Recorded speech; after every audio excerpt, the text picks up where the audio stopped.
দলীয় সভা হোক কিংবা জনসভা, সর্বত্র নরেন্দ্র মোদীকে ডিজিটাল ইন্ডিয়ার পক্ষে সওয়াল করতে দেখা যায়।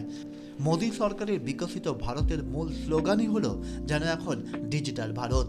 ডিজিটাল ব্যাংক স্থাপনই আপাতত সরকারের সবথেকে বড় লক্ষ্য। অথচ ডিজিটাল ইন্ডিয়ার মূল যে জিনিস স্মার্টফোন, তার বিক্রি নাকি উদ্বেগজনক হারে কমছে। মূলত এমনই রিপোর্ট জমা পড়েছে টেলিকম মন্ত্রকের কাছে। টেলিকম নিয়ন্ত্রক সংস্থা টাইয়ের কাছে যে রিপোর্ট জমা পড়েছে তাতে জানা যাচ্ছে আগের বছরের তুলনায় 2023 সালে স্মার্টফোন বিক্রি 10% কমে গিয়েছে।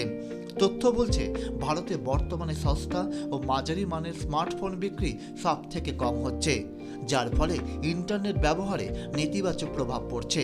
টেলিকম সেক্টরে যখন মোদী সরকার 5G নিয়ে এগিয়ে যাওয়ার কথা ভাবছেন, তখন 5 থেকে 14,000 টাকার কম দামি ফোন বিক্রি তেমন বাড়ছে না, যা উদ্বেগ বাড়াচ্ছে টেলিকম সেক্টরে।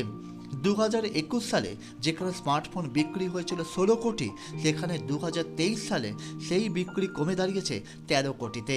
রিপোর্ট বলছে বর্তমানে বিভিন্ন সরকারি পরিষেবা পাওয়ার জন্য ওটিপি ব্যবহার করা হয় বলেই কিপ্যাড জাতীয় বেসিক মোবাইল ফোন কেনার দিকে বেশিরভাগ সাধারণ মানুষ ঝুঁকছে।